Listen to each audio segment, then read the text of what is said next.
আল্লাহর কসম করে বলছি, তবু এই আওয়ামী লীগ জাহেলরা, এই জালেমরা এখনো পর্যন্ত এগুলোকেও মিথ্যা বলতেছে। কত বড় নির্লজ্জ আর বেহায়া এদের প্রতি! কি করবেন আপনি এদের প্রতি আফসোস করা ছাড়া?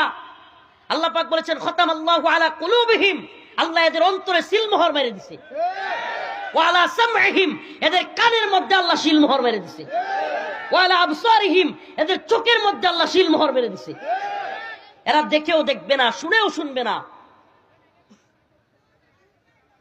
অনেক ভুক্তভোগী, আমি তো শুধু নিজে দেখছি এমন না, অনেকের সাথে কারাগারে গিয়ে কথা বলছি। অনেক ভুক্তভোগী, একটা চেয়ার আছে, এটাকে বলে ইলেকট্রিক শক। চেয়ারের নাম কি? ইলেকট্রিক শক দেওয়া হয়। এই চেয়ারের মধ্যে যাদেরকে বসায়া চেয়ার দেওয়া হয়েছে, আমার অনেকের সাথে কথা হয়েছে, অনেককে দেখেছি এই চেয়ারে শর্ট দেওয়ার কারণে সুস্থ স্বাভাবিক একটা মানুষ, অনেক জ্ঞানী বিচক্ষণ মানুষ কারাগারের ভিতরে পাগল হয়ে গেছে। জাহাঙ্গীর ভাই, আমি নাম বলি, কাশিমপুর কারাগার 2-এ আমাদের সাথে ছিল জাহাঙ্গীর ভাই নামে একটা লোক। এই আল্লাহর বান্দা অনেক জ্ঞানী মানুষ ছিল, বিচক্ষণ মানুষ। যখন ভালো থাকতো কোরআন তিলাওয়াত করত, যখন ভালো থাকতো মানুষকে সুন্দর নসিহা দিত, নামাজ পড়তো, এখানে দাগ আছে কপালে। কিন্তু যখনই ওই যে ইলেকট্রিক শর্টের পেইন, ভিতর থেকে আবার সে আঘাত বা ব্যথা শুরু হইতো, পাগল হয়ে যেত, যারে তারে গালি দিত, লাথি মারতো, হসপিটালে নিয়ে বাইন্দা রাখতে হইতো তারে। আমি নিজের চোখে দেখছি। আমার পাশের রুমের কুকন ভাই, বাড়ি ওই বরিশালের ওই সাইডে, কুকন ভাই নাম, এই ইলেকট্রিক শর্টের কারণে পাগল হয়ে গেছে। আমার সামনে মানুষটা মারা গেছে, আমার পাশের রুমে। কুকন ভাই চিৎকার করতে করতে দেয়ালের ওই আপনার লোহার যে শিক গুলো আছে, এই কুকন ভাই ইলেকট্রিক শর্ট দেওয়ার পরের থেকে কারোর সাথে কথা বলতো না, নিজে নিজে কথা বলতো। পানি নিতে যাইতো, পানি নিতে গিয়া কুকন ভাই এমন করতো। আমার সাথে কাশিমপুরে থাকা সবাই সাক্ষী, এমনকি একজন বড় সাক্ষী আছে, কয়েকদিন আগে 16 বছর পর তিনি মুক্তি পেয়েছে, আব্দুল সালাম পিন্টু আঙ্কেল, সাবেক বিএনপির মন্ত্রী, শিক্ষামন্ত্রী ছিলেন টাঙ্গাইলের। উনিও ছিলেন ওই পাশের রুমে। আমরা সাক্ষী, ওই কুকন ভাই কারোর সাথে কথা বলতো না, একা একা কথা বলতো। কুকন ভাই কি করতো জানেন? পানি আনতে গেলে বলতো, পানি আনছে আনছি, গেছে গেছি, খাইছে খাইছি, এমন করতো সারাদিন। তারা নিয়ে সবাই মজাও করতো, মানে নিজে নিজেই কথা বলতো। পানি আনতে গেলে কাউকে ধরতে দিত না তার পানিতে। এমনকি যে ট্যাপ থেকে সে পানি নিত, ওই ট্যাপটা সাবান দিয়া ধুইতো। আরে কে কারে বোঝায়? ওই ভিতরে সাবান দিয়া, এই প্রতিদিন সাবান দিয়া আবার তার ইয়াডারে ধুইতো, মানে যেই বোতলটা। এখন বোতল ধুইলে কিন্তু সাবানের পানি গন্ধ হয়, কিন্তু হ্যাঁ এটা কোনো কিছু না, সে এটারে প্রতিদিন ধুইবেই। যদি খালি একবার তার বোতলে শুয়ে দিচ্ছেন, আবার 5 বার ধুইবে, আবার ওই ট্যাপ আবার 10 বার ধুবে, এরকমই করতো সারাদিন। আর নিজে নিজে কথা বলতো, দোয়া হইছে হইছে, খাইছে খাইছি, গেছে গেছি, এরকম করতো। কয়েকদিন পর এই কুকন ভাই আমার পাশের রুমে, আল্লাহি আল্লাহর কসম, এই ইলেকট্রিক শর্টের কারণে, নির্যাতনের কারণে ওই লোকটা কেউ সাথে কথা বলতো না, কখনো তার রুমে কেউ যাইতে দিত না। কিন্তু তার এমন অবস্থা হয়েছে, এই রুমের ভিতরে দেয়ালের রডগুলো ধরে ধরে চিৎকার এমন করতেছিল। আমি পাশের রুম থেকে শুনতেছিলাম, কাঁপতেছে তার শরীর। জীবনে কোনোদিন কারোর সাথে কথা কয় না, কিন্তু ওই দিন, ওই রাত্রে যেদিন মারা যায় খোকন ভাই, ওই দিন ডাকতেছিল চিৎকার করে করে। কাশিমপুর কারাগার 2, 60 সেল পূর্ব, রুম নাম্বার, আমার নাম্বার ছিল 39 নাম্বার রুম সহ বলতেছি। এই বদমাশগুলো, এই নির্লজ্জগুলো এরপরেও হাসিনা এবং আওয়ামী লীগের পক্ষে কথা বলবে, এরপরেও। কারণ এদের লজ্জা নাই, এরা বেহায়া, এরা নির্লজ্জ। আল্লাহ আমাদেরকে কি বলবো, আল্লাহ এদেরকে ফিরে আনুক, এদেরকে হেদায়েত দান করুক।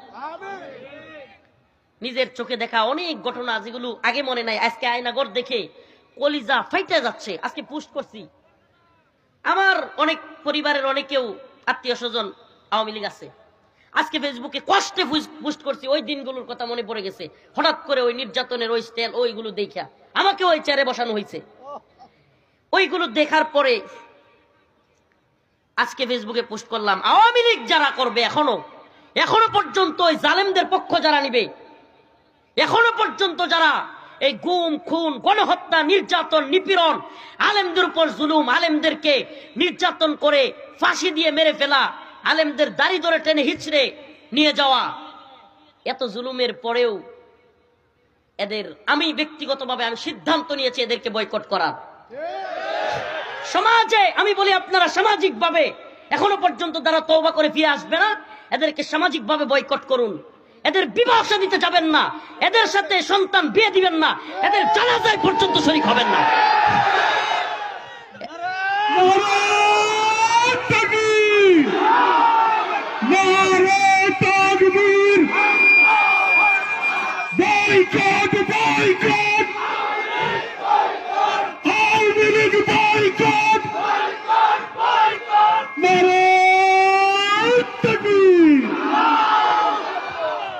একটা কথাও যদি মিথ্যা বলে থাকি এই সকল জনতার সামনে বলে গেলাম আল্লাহর কাছে যেন আমার বিচার হয়। আর কি বলবো, আর কি বলবো? হ্যাঁ আল্লাহ, আপনি আমার বিচার করিয়েন যদি কোনো কথা মিথ্যা বলে থাকি। আমি নিজে একজন রাজ সাক্ষী, আমি নিজে ছিলাম, আমি নিজে ভুক্তভোগী। র্যাব 1-এর গুলো আরো নৃশংস। আমি চিৎকার করে করে পাশের রুম থেকে মানুষের আওয়াজ শুনতাম, কান্নার আওয়াজ আমি নিজে শুনছি। আল্লাহি কসম আল্লাহর, কাফারা দিতে হবে না। এরপরে ওই মিথ্যাবাদীরা মানে একটা একটা সুই বের করবে। কি এখন কি বলে এই নির্লজ্জ বেহায়ারা? বলে ঠিকাদারদের আয়নাঘর বানিয়ে বুঝাইয়া দিতে 7 মাস সময় লেগে গেছে। চিন্তা করছেন কত বড় নির্লজ্জ? এরা বুঝতেছে না ডিজিএফআই এর মতো র্যাবের মতো পাওয়ারফুল বাহিনীগুলো সরকার পরিবর্তন হয়ে গেলে ওই বাহিনীর সব লোক কি মারা গেছিল? তো এরা কি পাওয়ারফুল না? তো এরা বুঝাইয়া দেয় নাই। এমনকি এরা যে শয়তানিটা করছে আজকে ওপেন বলি, বিভিন্ন জায়গায় নতুন নতুন আপনার ঘরগুলোতে কিছু কাজ করে ফেলছে। মানে ঘরগুলো আগের হালতে রাখে নাই, কিন্তু আগের হালতে না রাখলেও বিল্ডিং তো আর ভাঙতে পারে নাই, জায়গাগুলো তো আর ভাঙতে পারে নাই। ব্যারিস্টার আরমান আজকে দেখলাম কাঁদতে কাঁদতে বলতেছে এই যে এই রুমে 8 বছর আমার রাখছিল। এভাবে পিছনে আমাদেরকে কি করতো জানেন? আমাকেও এভাবে পিছনে এভাবে হাত বাঁধতো, রুমের মধ্যে থাকা অবস্থায় আপনার চোখের মধ্যে এভাবে কাপড় দিয়ে রুমে এভাবে ফেলায় রাখতো পিছনে হাত দিয়া। আর খাবার দিত সময় খুলে দিত, কিংবা জিজ্ঞাসাবাদের সময় চোখ খুলে দিত। পায়খানায় যাওয়ার সময়ও চোখ বাইন্ধা নিত হ্যান্ডকাপ লাগায়, কিন্তু একেবারে দরজার সামনে গিয়া ছেড়ে দিত দৌড়ে দৌড়ে। হাতে এইভাবে একজন ধরতো, এইভাবে অন্ধের মতো নিয়ে যেত, এই যে আমরা অন্ধ, এই যে এইভাবে। তারপরে ওই রুমের মধ্যে নিয়ে পরে ছেড়ে দিত। কল্পনা করতে পারেন এমন নির্যাতন নিপীড়ন? আরে র্যাবের এই যে কিছুদিন আগে র্যাবের ডিজি সরাসরি স্বীকার করছে, হ্যাঁ আয়নাঘর ছিল, গুমকুন হয়েছে, স্বীকার করলো। প্রিয় ভাইরা আমার, প্রিয় উপস্থিতি, প্রিয় হাজিরিন, এই কষ্টের কথাগুলো কেন বলছি জানেন? আমরা শুধু একটা দলের বিরুদ্ধে বলছি না, আল্লাহ না করুক নতুন কোন জালেম যেন এদেশে পয়দা না হয়, নতুন কোন হাসিনা কিংবা নতুন কোন আয়নাঘর যেন এদেশে কেউ তৈরি করতে না পারে। আবার আরেকটা মিসগাইড এরা করতেছে জাতিকে, এটা অনেকে ভুল বুঝবেন। আমরা যদি বাঙ্গায় না দিই, আমরা তো ভুক্তভোগী, আমরা তো জানি। অনেকে মনে করতেছে আয়নাঘর মানে সুনির্দিষ্ট একটা ঘর, না একটা ঘর না, কিন্তু বিষয়টা বুঝবেন। ডিজিএফআই এর একাধিক আয়নাঘর আছে, র্যাবের একাধিক আয়নাঘর আছে, ডিবির আয়নাঘর আছে, সিটিটিসির আয়নাঘর আছে। এই জন্য এক একজনের তত্ত্ব এক এক রকম হবে। এরা এটা দিয়েও গুজব ছড়াবে, কিরে এক একজনের কথাই দিয়ে মিলে না, বলবে কি বলবে না? কিন্তু আসলে সমস্যাটা কোথায়? সমস্যাটা হলো দেশের বিভিন্ন জায়গায় আয়নাঘর আছে। আয়নাঘর মানে একটা ঘর না। জেল মানে কি একটা জেল? বলেন না, জেল মানে কি একটা জেল? কারাগার মানে একটা ঘর নাকি? গাজীপুর জেলা কারাগারও কারাগার, কাশিমপুরও কারাগার, কেরানীগঞ্জ কারাগার, হাই সিকিউরিটিও কারাগার, সব কারাগারই তো কারাগার। এরকম আয়নাঘরও কিন্তু একটা ঘর না। আয়নাঘর কি না? বলেন না, আয়নাঘর কি না? আজকে বুঝে নেন এই কথাগুলো, অনেকদিন বলি নাই, দীর্ঘদিন। আয়নাঘর মানে একটা ঘর না। আয়নাঘর র্যাবের আছে, আয়নাঘর ডিবির আছে, আয়নাঘর সিটিডিসির আছে, আয়নাঘর ডিজিএফআই এর আছে। আবার এমন কিছু আয়নাঘর আছে যেগুলোর এখনো পর্যন্ত অস্তিত্বই খুঁজে পায় নাই। কারণ কি? কারণ ভিকটিমরা আয়নাঘরটা কোন জায়গায় এটা বলতেও পারবে না। কারণ আমি আমার কথা বলি, আমাকে গাজীপুর চৌরাস্তা পার হওয়ার সাথে সাথে চোখ বাইন্ধে ফেলা হয়েছে, তো আমি কিভাবে বলবো আমি কোথায় ছিলাম? পরবর্তীতে যখন আমাকে কারাগারে পাঠানো হয়, সেই দিন আমি বুঝতে পারছি আমি র্যাব 1-এ ছিলাম। কোথায় ছিলাম? র্যাব 1-এ। আগে কিন্তু বুঝারও উপায় নাই, কারণ তারা যেদিন ছেড়ে দিবে ওই দিন আপনি বুঝতে পারবেন। তাও কি তারা যদি চায় তাইলে বুঝতে পারবেন, এছাড়া বুঝতে পারবেন না। প্রিয় ভাইরা আমার, বন্ধুগণ আমার, ওপেন কথাগুলো বলা হচ্ছে। আমাকে বলেন না, সরকার পরিবর্তন হয়ে গেছে দেখে একটা নিজেরও তো সম্মান আছে, ইজ্জত আছে, বাহিনীগুলো কি বিলুপ্ত হয়ে গেছে? তো ডিজিএফআই তারা যে স্বীকার করলো আয়নাগর ছিল, র্যাব স্বীকার করলো আয়নাগর ছিল, এদের কি বদনাম হয় নাই? হ্যাঁ কি কন, তারা কি যদি মিথ্যা হইতো তাহলে দিত? বিশ্ব মিডিয়ায় প্রচার হবে না যে বাংলাদেশের ডিজিএফআই আয়নাগর রাখতো? বাংলাদেশ সেনাবাহিনীর একটা অংশ গোয়েন্দা সংস্থা আয়নাগরে মানুষকে এরকম নির্যাতন করতো, এটা কি বিশ্ব মিডিয়া জানবে না? আজকে জাতিসংঘ থেকে বিবৃতি আসছে যে জুলাই আগস্টে যত মানুষ মারা হয়েছে সবগুলো হাসিনার হুকুমেই মারা হয়েছে। আর কত লুকায় রাখবেন? আর কত নির্লজ্জতার বেহায়াপনা করবেন? আরে সূর্যের আলো যেমন সত্য, ওই চাঁদ যেমন সত্য, এই আয়নাগর ছিল, গুম খুন হয়েছে, এগুলো সত্য। তোদের মতো চামচিকারা, ওরে চামচিকানা, বাদুর বাদুর বাদুর নাকি সূর্য উঠলে নিজের যে ইয়াড়া থাকে না ওটা দিয়ে লুকায় লায়, মানে সূর্য নাই। বান্দরে বাদুরে সূর্য লুকাইতে চাইলে সূর্য কি লুকায় থাকে? বান্দর নিজের চোখ লুকাইতে পারে, কিন্তু পৃথিবী থেকে সূর্য লুকাইতে পারবে? এই বাদুরের দল, চামচিকার দল, তোরা নিজেদের চোখকে ডাকতে পারবি, কিন্তু আল্লাহ পাক যেগুলো সত্য সেগুলোকে গোপন করতে পারবি না। কোন না কথা কইলেই ধরে নিয়ে আইবেন, একের মাইরে এখনই শেষ করে দিব আমি। আমার আজ খুব আছে অনেক, আজকে আমার যেই পরিমাণে খুব, একটা রাও করলেই ধরে নিয়ে আইবেন, ওটার পিডামো আমি। আল্লাহ মাফ করুন আমাদেরকে। হাসিনার সময় আমরা পরোয়া করি নাই বেটা, হাসিনার সময় কোনো নির্যাতন গুম খুনের ভয়ে চুপ থাকি নাই।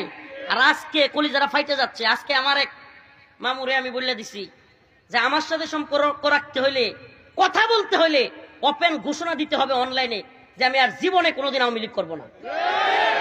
ঘোষণা না দিলে আমার আম্মারে বলছি, আম্মা তোমার বাইরে বইলা দাও, আমি আর জানাজাই পর্যন্ত যাবো না, সরাসরি বলে দিছি।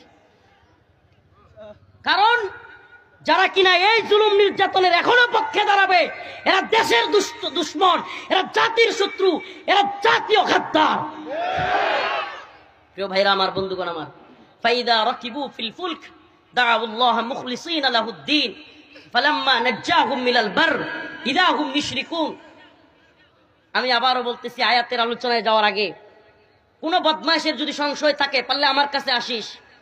যে তত্ত্বগুলো মনে হয় যে মিস, মানে এটা কেমনে হইতেছে, ওইটা কেমনে হইতেছে, আমি সুস্পষ্ট জবাব দিব আমি প্রত্যেকটা। এগুলো একটাও মিথ্যা না, কিন্তু আপনি যদি সাময়িকভাবে এক এক রকম কথা শুনেন আপনার কাছে ভিন্ন মনে হবে। কেন মনে হবে? কারণ এখানে তো অনেক ধরনের কথা আছে যেটা আপনি বুঝবেন না। এই যেমন আমি আজকে বললাম আয়নাগর অনেকগুলো, আপনারা জানতেন এভাবে? জানতেন না। ডিজিএফআই এর আলাদা, র্যাবের আলাদা, সিটিটিসির আলাদা, ডিবির আলাদা, এটা আপনারা জানতেন? এটা জানতেন না। এবং যেই ঘরে রাখা হয়, যেই ঘরে রাখা হয় এবং যেই ঘরে নিয়ে টর্চার করা হয়, দুইটা এক না, এটা জানতেন? জানতেন না। টর্চার সেলটা কেমন জানেন? টর্চার সেলটা হলো এমন, আমি নিজে বলি, একটা ভুক্তভোগী আমি, আমাকে র্যাব ওয়ানে হঠাৎ করে ওই যে হাসিনার বিরুদ্ধে যে বক্তব্য দিয়েছিলাম, ওই বয়ান ছাইরাই, মোদী বিরোধী আন্দোলনের বয়ান ছাইরাই, ওই আদার ব্যাপারী জাহাজের খবর লস কয়ে এত জোরে মারছে, মানে ওদের তো ট্রেনিং এর হাত, এত জোরে আঘাত করছে, আমি দেখি যে আমি কেন করতেছে মাথা, এমন পর্যায়ে আমার চোখ দিয়া পানি পড়তেছে, আল্লাহ আল্লাহ করতেছি। আমাকে একেবারে কি নোংরা ভাষায় গালাগালিজ করে দানবের মতো দুইটা মানুষ টাইনা একটা রুমে নিয়ে গেল, মানে যেখানে ছিলাম ওখানে না, টাইনা নিয়ে গেল, গিয়ে আলাদা রুমে। ওখানে যায় যেটা দেখলাম, কি বিভৎস চেহারা, একজনের নাক নাই, চোখের নিচে এরকম গুস্ত নাই, এরকম চেহারার আকৃতিওয়ালা, এগুলো কি ছবি হবে নাকি এক ধরনের কঙ্কাল, এটা আমি এখন বুঝতে পারতেছি না। মানে আমি মানে ওরকম এখন ইয়া হইতেছে না। একটা রুম ভয়ঙ্কর, মানে হলো ভয় দেখানোর জন্য। প্রিয় ভাইরা আমার, বন্ধুগণ আমার, এই নির্লজ্জতা, এই ভয়াবহ নৃশংসতা, নিষ্ঠুরতা করার পরেও, আচ্ছা এদের বক্তব্য কি তাইলে মানুষ, আমরা মনে হয় মানে মানুষ যারা এরকম গুম খুনে ছিল 8 বছর 10 বছর, বউ বাচ্চা, মা বাবা ভাই বোন সবারে চাইরা, এই মানুষগুলো মনে হয় নিজের ইচ্ছায় পালায়া ছিল? আমার কথা শুনেন, কানাকানি করার দরকার নাই, আমার কথা শুনছেন। 8-9 বছর, 2 বছর 3 বছর বউ বাচ্চা মা বোন সবাইরে চাইরা এই লোকগুলো কি পালায়া ছিল? হ্যাঁ, নির্লজ্জ বেহায়ার দল। একটা মানুষ নিজের ইচ্ছা এইভাবে বউ বাচ্চা সবার ছেড়ে পালায় থাকতে পারে? হ্যাঁ, তাইলে এরা কি বুঝাইতে চায়? মানে আর কি দলিল লাগে যে এই লোকগুলো এতদিন ছাড়া পাইলো না, আওয়ামী লীগ যাওয়ার পরেই ছাড়া পাইলো? আর কি দলিল লাগে? বলে না, আর কি দলিল লাগে? প্রিয় ভাইরা আমার, বন্ধুগণ আমার, আল্লাহ বলেছেন ফালা তাহসাবান্নাল্লাহা গাফিলান আম্মা ইয়ামালুজ জালিমুন ইন্নামা ইউআখিরুহুম লিয়াউমিন তাশখাসু ফীহিল আবসার মুহতিঈনা মুকনিঈ রুউসিহিম লা ইয়ারতাদ্দু ইলাইহিম তারফুহুম ওয়া আফিদাতুহুম হাওয়া। আল্লাহ বলছেন, ও জালিমের দল, তোরা মনে করিস না তোদেরকে আমি ছেড়ে দিছি। আল্লাহ বলেন, আমি ছাড় দেই, সময় দেই, কিন্তু ছেড়ে দেই। আমি ছাড় দেই কিন্তু ছেড়ে দেই। আল্লাহ পাক ছাড় দেন কিন্তু ছেড়ে দেন না। জালেমদেরকে আল্লাহ পাক সতর্ক করেন, ছাড় দেন কিন্তু ছেড়ে দেন না। আমরা তো এই জন্য বলি, নতুন সরকারকে বলি, অনেক তালবাহানা করেছেন, আর সময় নাই। তাওহীদবাদী জনতার বিরুদ্ধে কথা বলেন, আপনাদেরকেও সময় দেওয়া হয়েছে, দেখা হয়েছে। দ্রুত সময়ের মধ্যে আওয়ামী লীগকে নিষিদ্ধ না করলে আমরা আপনাদের বিরুদ্ধে আন্দোলন করতে বাধ্য হব।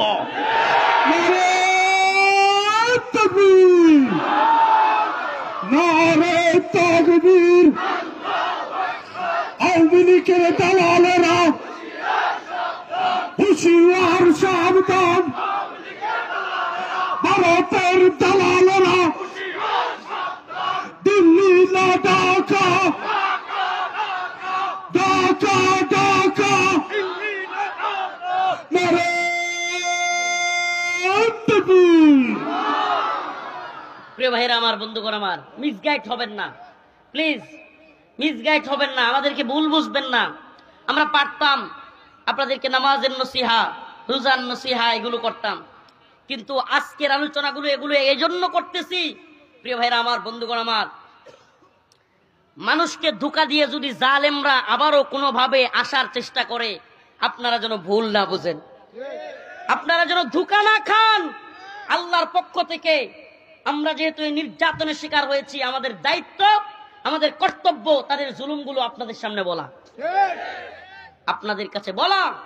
এরা বলবে হুজুররা ওয়াজ নসিহত কোরআন হাদিস কয় না, খালি রাজনৈতিক কথা কয়, এরা ফুস ফুস দিবে ফুস।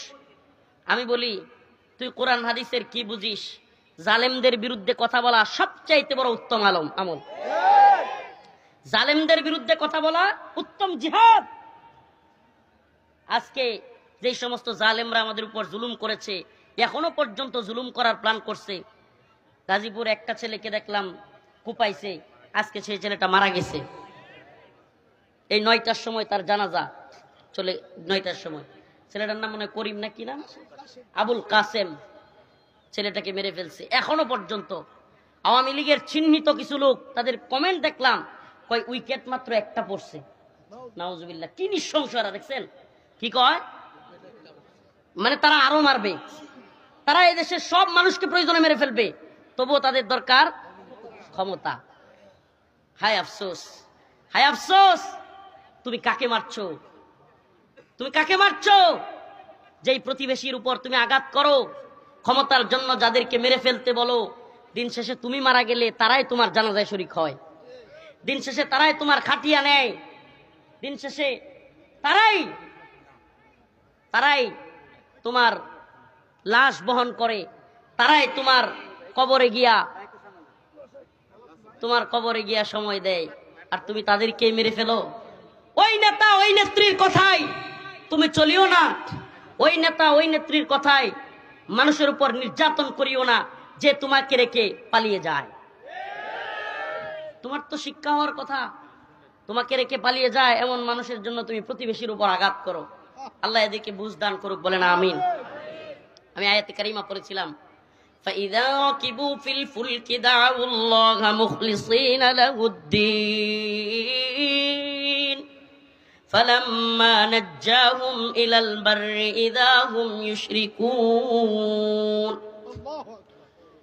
আল্লাহ রাব্বুল আলামিন বলেন, এমন কিছু লোক আছে, فَإِذَا رَكِبُوا فِي الْفُلْكِ, যখন সমুদ্রের মধ্যে উত্তাল ঢেউ শুরু হয়ে যায়, ওই উত্তাল তরঙ্গের মধ্যে যখন নৌকা ডুবে যাবে অবস্থা, তখন তারা দাউল্লাহ, আল্লাহকে একাগ্র চিত্তে ডাকে, মুখলিসিনা লাহুদ্দিন, আল্লাহকে একনিষ্ঠতার সাথে ডাকে। কিন্তু যদি আল্লাহকে একনিষ্ঠতার সাথে ডাইকা যদি পার হয়ে যাইতে পারে, নৌকা যদি ওপারে গিয়া পার হয়ে যায়, ফালাম্মা নাজ্জাহুম ইলাল বার ইযা হুম ইউশরিকুন, কিন্তু যখন নৌকা ওপারে চলে যায়, সে বিপদ থেকে উদ্ধার হয়ে যায়, তখনই আল্লাহর নাফরমানি শুরু করে। নাউজুবিল্লাহ। তো আমরা কি বিপদ থেকে উদ্ধার হয়ে আল্লাহর নাফরমানি করব? বলেন না, করব? বিপদ থেকে উদ্ধার করেন কে? টাকা নাই, পয়সা নাই, হঠাৎ করে চাকরির ব্যবস্থা করে দেন কে? ঘরে খাবার নাই, খাবারের ব্যবস্থা করেন কে? তীব্র গরমের মধ্যে হঠাৎ করে বাতাসের ব্যবস্থা করেন কে? সুবহানাল্লাহি ওয়া বিহামদিহি। যে আল্লাহ সবকিছু দেন, সেই আল্লাহর সাথে নাফরমানি আমরা কি করব? এটা কখনো যেন না হয়। মুমিনের কাজ আল্লাহর সাথে নাফরমানি করা নয়। মুমিন বিপদে আপদে ধৈর্য ধারণ করবে, সবর করবে, আর সুখের দিন আসলে আল্লাহর শুকরিয়া আদায় করবে। সুখের দিন আসলে শুকরিয়া আদায় করবে। আমরা এখন শুকরিয়া আদায় করি, আলহামদুলিল্লাহ। আল্লাহ পাক হাসিনার মতো পৃথিবীর ইতিহাসের কুখ্যাত জালেম থেকে আল্লাহ পাক আমাদেরকে হেফাজত করছেন। পৃথিবীর ইতিহাসে নির্মম নির্যাতনের যদি কোন স্বৈরা শাসকের লিস্ট করা হয়, হাসিনার নাম একেবারে প্রথম দিকের সিরিয়ালে থাকবে। আল্লাহ পাক এরকম নির্যাতিত, এরকম স্টিম রোলার চালানো নির্যাতনের এক ফ্যাসিস্ট ভয়াবহ দানব থেকে আমাদেরকে রক্ষা করেছেন। বলেন আলহামদুলিল্লাহ। এজন্য আমরা শুকরিয়া আদায় করব তো, নামাজ পড়ব তো, আল্লাহর সাথে নাফরমানি করব নাকি নতুন করে হাসিনার থাইকা নিস্তার পায়া নিজেরাই জালিম হয়ে যাব? টেন্ডারবাজি, চাঁদাবাজি, দুর্নীতি করা শুরু করব, মানুষের উপর নতুন করে জুলুম করব? প্রিয় ভাইরা আমার, বন্ধুগণ আমার, আপনি দেখেন সুবহানাল্লাহ, এদেশের মানুষ সুবহানাল্লাহ কত ধৈর্যশীল। আমি এটা চিন্তা করি, যেই পরিমাণ নির্যাতন আওয়ামী লীগ করছে, খুদ আওয়ামী লীগের নেতারা মানে মাইক দিয়া বলতেছিল যে যদি আওয়ামী লীগ ক্ষমতার থেকে যায় লক্ষ লক্ষ লোক মারা যাবে। বলে নাই? বলেন, এদেশের মানুষ লক্ষ লক্ষ লোক মারছে। কত ধৈর্যশীল মানুষ। হিন্দুত্ববাদীরা কুপায়া দিনে দুপুরে সাইফুল ইসলাম আলিফ ভাইকে চট্টগ্রামের আদালত চত্বরে শহীদ করেছে। দেখেন এদেশের মানুষ কত ধৈর্যশীল, তবুও হিন্দুদের ঘর বাড়ি পুরাই দিছে কেউ? মারছে কেউ? অথচ এই নির্লজ্জরা আল্লাহ না করুক, আজকে গাড়িতে বৈশা আলাপ করতেছিলাম আমার সাথীদের সাথে যে আল্লাহ না করুক এই জুলুম যদি আওয়ামী লীগের উপর হইতো, আর আওয়ামী লীগ এইভাবে অভ্যুত্থানের মাধ্যমে ক্ষমতায় আসতে পারতো, আমাদের একটারও রাখলো না, সবগুলোরে জবাই করতো, একটারও বাঁচায় রাখতো না। প্রিয় ভাইরা আমার, এজন্য বলি আমরা ধৈর্য ধরতে জানি, আমরা ধৈর্য ধরতে জানি। আমি বলি না আওয়ামী লীগের সব লোকের বাড়িঘর এখন আগুন দিয়ে পুরাইয়া দেন, এদেরকে মাইরা ফেলেন না। আমি বলি আমরা সত্যটা কেন প্রকাশ করতেছি? তোমরা তওবা করো, ফিরে আসো। তোমরা কি করো? তওবা করো, ফিরে আসো। আল্লাহ পাক তোমাদেরকে দেখার সুযোগ করে দিয়েছেন যে তোমার নেত্রী আয়নাঘর তৈরি করেছিল। সুবহানাল্লাহ, আল্লাহ দেখাইতেছে যে তোমার নেত্রী আয়নাঘর তৈরি করেছিল, মানুষকে নির্যাতন গুম খুন করেছিল। আজকে আল্লাহ পাক দিবালোকের ন্যায় স্পষ্ট সবকিছু প্রকাশ করতেছেন। এরপরেও যদি তুমি ফিরে না আসো, তোমার চাইতে বড় জালেম পৃথিবীতে আর হইতে পারে না। শুধু হাসিনা জালেম নয়, যারা জুলুম করছে তারা জালেম নয়, এখনো যদি তাদেরকে সমর্থন করে, তাদের পক্ষে সাফাই গায়, এরা আরো বড় জালেম। কারণ এরা চায় মানুষকে গুম করা হোক, এরা চায় মানুষকে খুন করা হোক, এরা চায় মানুষকে নির্যাতন করা হোক। যদি নাই চাইতো তাইলে ওই নেতা, ওই নেত্রী, ওই দলের পক্ষে সাফাই গায় কেমনে? কথা বলেন, আমার কথা কি বুঝতেছেন? হ্যাঁ, কোন যদি লীগের বায়েসারি এখানে থাকেন, কষ্ট পান, আমার কিচ্ছু করার নাই। আমার আপনাদের প্রতি এগুলো নসিহা, এগুলো আপনাদের প্রতি নসিহা। নসিহা, ফিরে আসুন, ফিরে আসুন, তওবা করুন। যে না, আমি বলি না তাইলে অন্য দলে গিয়ে যোগ দেন না, আল্লাহর পথে ফিরে আসেন, নামাজ পড়েন। এই সমস্ত তন্ত্রমন্ত্রের দলগুলো যেগুলোতে জুলুম করা লাগে এগুলো বাদ দেন, আল্লাহর দিকে ফিরে আসেন, নামাজ পড়েন। রোজা আসতেছে সামনে, রোজা রাখেন, আল্লাহর দিকে ফিরে আসেন। আসুন তওবা করি, আসুন আমরা তওবা করি, বলেন আস্তাগফিরুল্লাহ ওয়া আতুবু ইলাইহি। আয় আল্লাহ, আপনি আমাদের ক্ষমা করে দেন, আমরা আর জুলুম করব না। আয় আল্লাহ, আমরা যেন কখনো জালিম না হই। আয় আল্লাহ, আমরা আর নামাজ ছাড়ব না। এই হাত তুলেন, হাত তুলেন, হাত তুলে বলেন লিল্লাহি তাকবীর। বলেন আয় আল্লাহ, আর নামাজ ছাড়ব না, আর রোজা ভাঙব না। বলেন আয় আল্লাহ, রমাদানের রোজাগুলো রাখবো, তওবা করলাম, আর নামাজ ছাড়ব না। আয় আল্লাহ, আপনি আমাদের তওবাকে কবুল করেন, আমিন। আমাদের চাওয়া কি? আমাদের চাওয়াটা বুঝছেন? আসেন জুলুমের পথ থেকে ফিরে আসেন, আসেন আসেন ওই দলান্দতা থেকে ফিরে আসেন, আসেন আল্লাহর পথে। ফাফিরু ইলাল্লাহ, আল্লাহর পক্ষ থেকে আপনাদের প্রতি দাওয়াত রইল।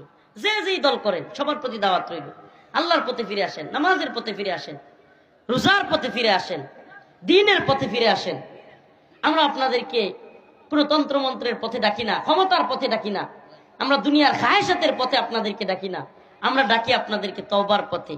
আসেন নামাজে শরীক হন, আসেন রোজাগুলো রাখার নিয়ত করেন, এখন থেকে হিম্মত করেন, এখন থেকে নিয়ত করেন।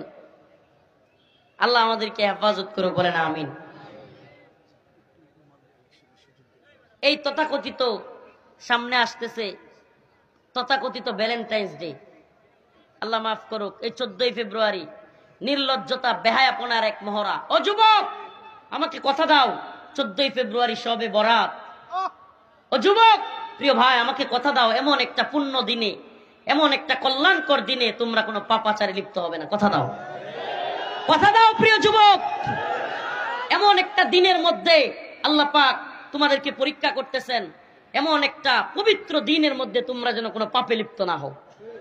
আল্লাহ পাক তোমাদেরকে এটা ইমানি পরীক্ষা, এই তথাকথিত গার্লফ্রেন্ড বয়ফ্রেন্ড কালচারে তোমরা যেন না পড়ে যাও, এই বেহায়াপনা অশ্লীলতায় তোমরা যেন না জড়াও।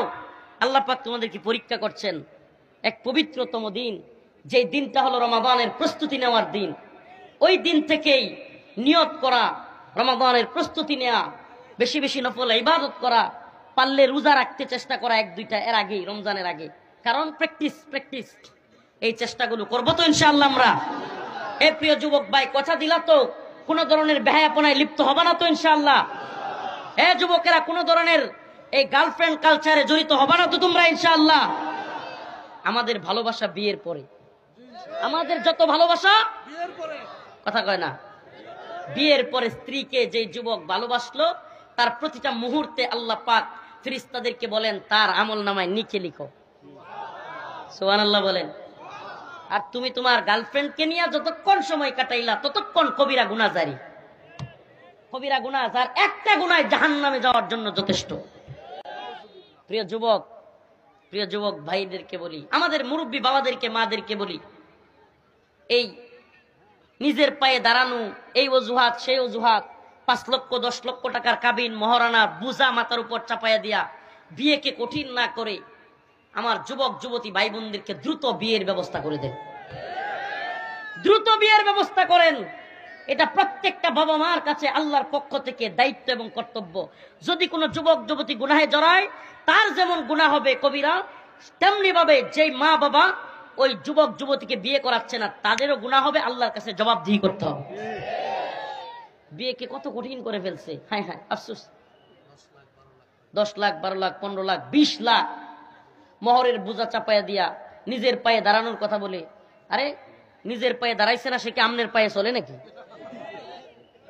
আশ্চর্য কথা। আল্লাহ রাসূল সাল্লাল্লাহু আলাইহি সাল্লামের কাছে, শুনেন হাদিস, শুনেন হাদিস, কোনো বানোয়াট কিচ্ছা কাহিনী বলতেছি না।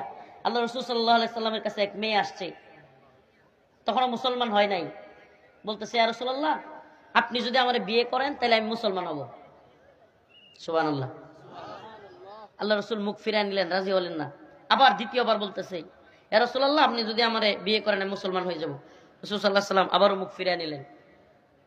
তৃতীয়বার আবার মেয়েটা বলতেছে ইয়া রাসূলুল্লাহ, আপনি যদি আমার বিয়ে করেন আমি মুসলমান হয়ে যাব। এই মুহূর্তে এক সাহাবী বলে বসছে ইয়া রাসূলুল্লাহ, মানে মেয়েটা অনেক সুন্দরী, দেখতে খুব ভালো, বলতেছে ইয়া রাসূলুল্লাহ, আপনি বিয়ে না করলে আমার সাথে বিয়ে করায় দেন। হাদিস বলতেছে, সুবহানাল্লাহ। আল্লাহ রাসূল বললেন, তুমি যে বিয়ে করবা মহারানা আছে, একটু স্বর্ণের টুকরা নিয়ে আসো। কয় রাসূলুল্লাহ, আমার তো আপনি জানেন আমি গরিব, আমার স্বর্ণের টুকরা নাই। একটু রূপা নিয়ে আসো। কয় তাও নাই। কয় একটু তামা নিয়ে আসো। কয় তাও নাই। কয় যাই আছে নিয়ে আসো। কয় রাসূলুল্লাহ, আমি তো আরবের সবচেয়ে গরিব, আমার কিছু নাই। কয় তুমি কি সূরা কিরাত জানো? কয় জানি কয়েকটা। পারো? কয় হ্যাঁ। ওই মহিলারে বলল, তুমি মুসলমান হবা, ওই যুবক তোমাকে এই সূরাগুলো শিখাইয়া দিবে, এগুলোই তোমার মোহর। রাসূলের হাদিস, সুবহানাল্লাহ। কত সহজ ছিল বিয়ে। আর এখন এই মোহরের বুজার নামে কি পরিমাণ কঠিন যুবকদের করছে।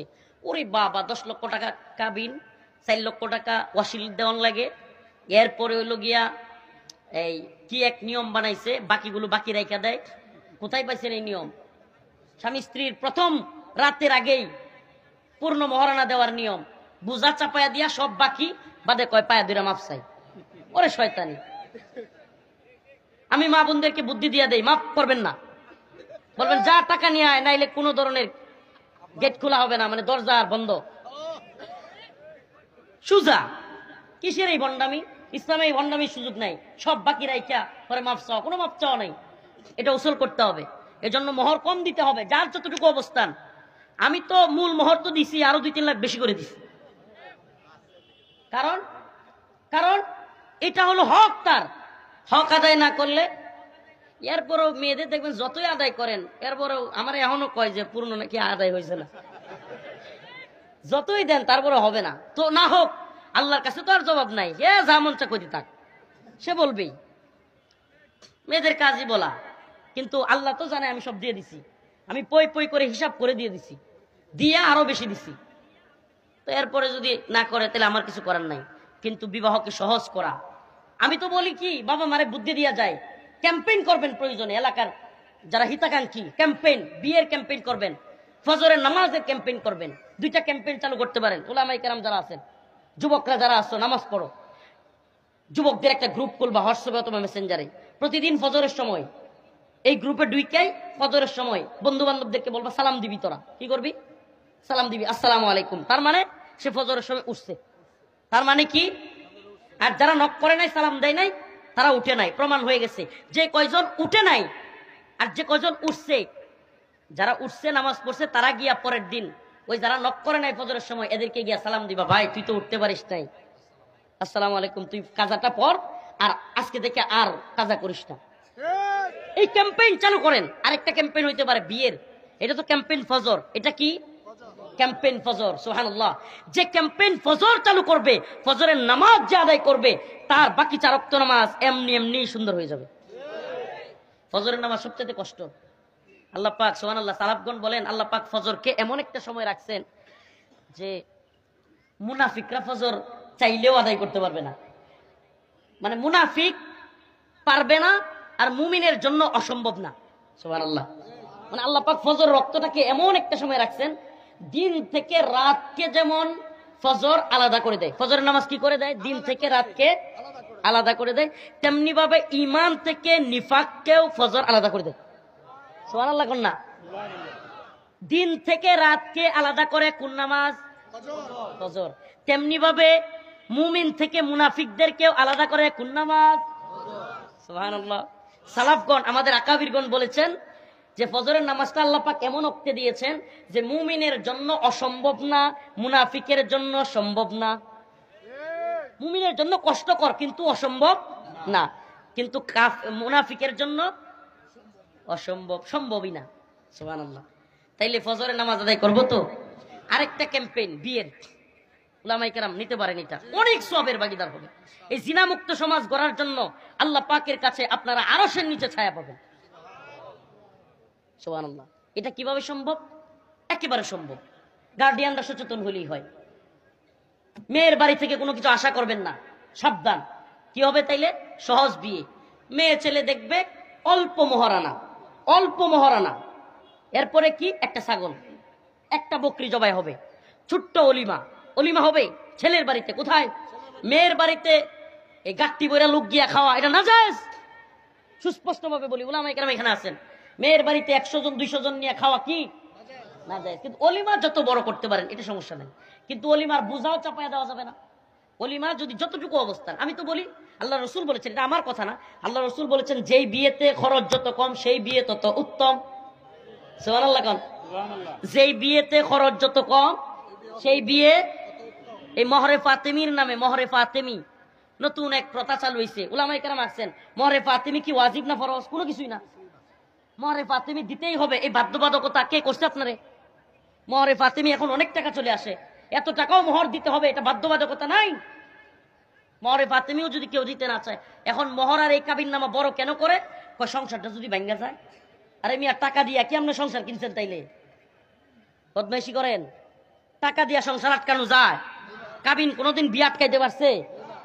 বড় একটা অ্যামাউন্ট দিয়া রাখে যাতে বয়ে মানে না সারে, নাউজুবিল্লাহ। এটা কোনো কথা হইল? মানে মানে বিয়ের আগেই সারাসারি চিন্তা। আপনি বুঝছেন সংসার কেন টিকে না?